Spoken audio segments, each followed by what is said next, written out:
По традиция на 1 март отбелязваме празника Ден на мартеницата. По този повод днес холът на Централното основно училище в Босилеград бе украсен с мартеници, изработени от страна на децата, а учениците и трудещите се там бяха посетени от кмета на нашата община Владимир Захариев, който в чест на баба Марта ги закачи с мартеници. Да сме бели и червени, румени, засмени, искам на този най-усмихнат празник да ви пожелая здраве, щастие и благополучие. Нека този празник с хилядолетна история и днес бъде посланик на усмивката и надеждата, че работата е тази, която може да ни направи успешни, подчерта кметът Захариев. Освен на учениците в Централното основно училище, от общата сума 600 мартеници, една част бяха раздадени на учениците в подведомствените училища в селата, както и в детската градина Детска радост Босилеград. Те са подсигурени от Генералното консулство на Република България в град Ниш в сътрудничество с Трейс ПЗП Враня АД. Обичаят баба Марта има хилядолетна традиция, която се пази навсякъде по света, където живеят българи. На 1 март хората си подаряват на близките с пожелание за здраве. Освен хората за плодородие се закичват и дърветата и животните. Традиционално мартениците се правят от пресукан бял и червен вълнен или памучен конец. Носят се до благовещение.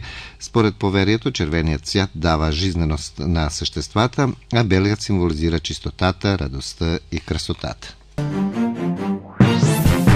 Всички градове и общини в Сърбия от днес ще трябва да издават разрешение за строителство за максимален срок от 28 дни. Изтече срокът, който Министерството на строителството даде на общините за въвеждането на една единна процедура за издаване на разрешение за строеж в съответствие с новия закон за планиране и строителство за предоставяне на разрешителни за 28 дни. Този закон беше приет през декември, когато той влезе в сила и всички 28 правилника, необходими за пълното му прилагане, бяха приети, както бе предсказано от 18 февруари. Според него крайният срок, до който всички местни власти в Сърбия трябваше да си подготвят за въвеждане на единна процедура за лицензиране е 1 март. Процедурата предвижда една канцелария, в която за бизнесмените и гражданите, подаващи искове, ще събират различни документи от страна на държавната администрация служебно. Гражданите и инвеститорите могат да се появят няколко пъти да получават информация за това, кога ще получат разрешението, добавят от Министерството на строителството, транспорта и инфраструктурата. РТС пренася, че Министерството е предвестило и оказване помощ на местните власти в прилагането на закона, като и че до края на годината ще бъде въведена електронна процедура за разрешителни за строителство. Двата учителски съюза, които не са подписали отделния колективен трудов договор с Министерството на образованието, обявяват, че продължават да стачкуват и на 17 март пред Министерството ще организират стачка.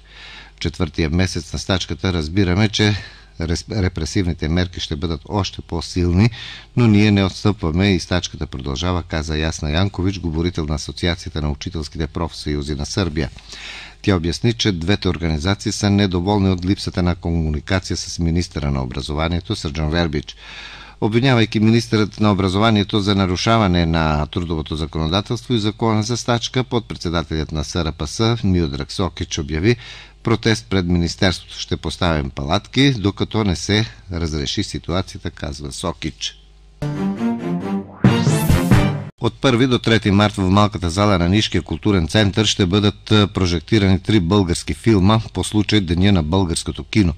На репертуара днес е филмът «Кецове» на режисьорите Иван Владимиров и Валери Йорданов, който е бил български кандидат за Оскар през 2012 година. Утре ще бъде приказан филмът «Потъването на Созопол» на Костадин Бонев.